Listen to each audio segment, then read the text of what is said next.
सम्माननीय सभामुख महोदय, ज्येष्ठ 19 के दिन मैं संसद में अनुपस्थित थी। मेरी अनुपस्थिति में वहाँ पे हमारे इस संसद के एक माननीय जी ने जो मंतव्य दिया उसको घृणा का मंतव्य कहा जाता है, अंग्रेजी में उसको हेट स्पीच कहा जाता है सभामुख महोदय, क्योंकि उन्होंने रगत उमलने की बात कही। उन्होंने अपने मेरे पद का मर्यादा नहीं होता तो मैं भौतिक रूप से भी आक्रमण कर सकती थी, ये बात कही। और भारतीय चेली नेपाल के संसद में आके दादागिरी करती है, ऐसी बात कही। सभामुख महोदय, मैं वैसी भाषा प्रयोग नहीं करूंगी, मैं प्रेम से अपनी बात कहूंगी सभामुख महोदय। और मैं बहुत प्रेम और सद्भाव और आग्रह के साथ ये कहना चाहती हूँ कि इस मंतव्य को रिकॉर्ड किया जाए और नेपाल के कानून के अनुसार यह हेट स्पीच कानूनी कार्रवाई के लिए पर्याप्त होता है। और मैं सरकार का ध्यान आकर्षण कराती हूँ, गृह मंत्रालय का ध्यान आकर्षण कराती हूँ कि इसको रिकॉर्ड में लेके और कानूनी प्रक्रिया को आगे बढ़ाया जाए। मैं दूसरी बात कहती हूँ सभामुख महोदय कि पूरे संसद पे की मर्यादा पे और उसके सार्वभौम सत्ता पे आक्रमण हुआ है, इसलिए ऐसे हेट स्पीच को संसद के रिकॉर्ड से हटाया जाए।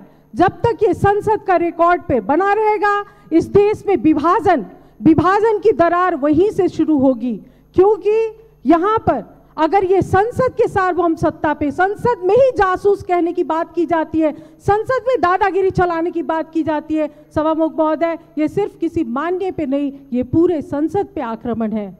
सभामुख महोदय, मैं क्षमा चाहती हूँ कि हमारे माननीय जी भी संसद का वक्तव्य पढ़ के अपना वक्तव्य देती हैं या मीडिया में जो प्रायोजित ढंग से वक्तव्य आता है उसको कहती हैं। मैंने कहा है भारत और चीन दोनों देश के साथ संवाद करके बात आगे बढ़ाई जाए।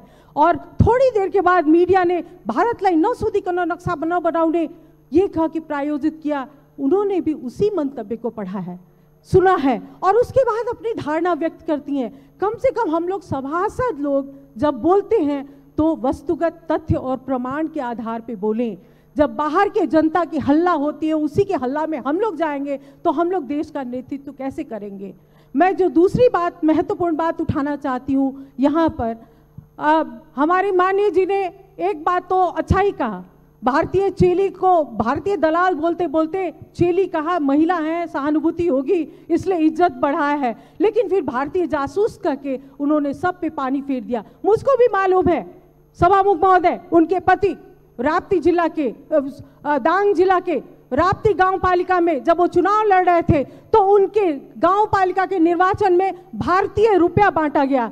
बाद में जब गांव वालों ने पकड़ा कि नहीं, ये भारतीय रुपया तो उत्तर की छिमेकी चीन की तरफ से बांटा गया है, तो कहीं इस संसद में बिना किसी बड़ी शक्ति के आरोप के बिना उनको कैसे हिम्मत हुई, कहीं हमारे उत्तरी छिमेकी चीन के पे तो उन्होंने एक भारतीय चेली पे आरोप नहीं लगाया है।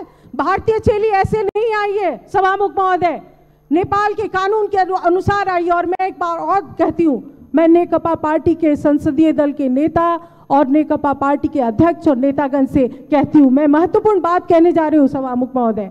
इतिहास की जानकारी नहीं है तो इतिहास की जानकारी हमसे लें, अपने नेताओं और कार्यकर्ताओं को ठीक से प्रशिक्षित करें। हिंदी का नेपाल में क्या स्थान है और हिंदी का यहाँ पे क्या संबंध है वो उनको बताएं, ताकि उनका रगत नहीं उमले। रगत बुद्ध के संतान का रगत नहीं उमलना चाहिए सभामुख महोदय, और रगत तो बहुत का उमलता है। जब मधेसी को भारतीय और भारतीय को मधेसी बनाया जाता है तो बहुत लोगों का खून उबलता है, लेकिन हम लोग ऐसे ही चांदी के चम्मच में हम लोगों को किसी ने सभासद का सदस्य नहीं दिया है।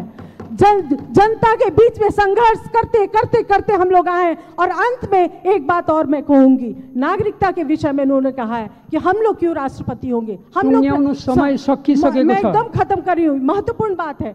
तो मैं भी ये चुनौती देती हूँ, मैं चुनौती देती हूँ कि 2072 साल का संविधान बनाने वक्त में जब मधेसी सड़क पे थे तो उन्होंने आर्टिकल 279 लाके हमारे हाथ और पैर में जंजीर बांधी है। जंजीर जब तक रहेगी तो हमारा संघर्ष रहेगा, और हिम्मत है तो वो जंजीर को हटाइए और तब हम साथ मिलकर नेपाल बनाएंगे, नहीं तो ये बात तो चलती रहेगी सभामुख महोदय। मैं फिर से कहती हूँ कि इसको सभामुख महोदय रिकॉर्ड से हटाया जाए। मैं ये मांग करती हूँ जब तक इसके बारे में ये घृणा का स्पीच इसको रिकॉर्ड से नहीं हटाया जाएगा, मैं क्षमा चाहती हूँ। हम लोग संसद को ठीक से सुचारू रूप से आगे बढ़ने में देने में असमर्थ हैं। सभामुख महोदय।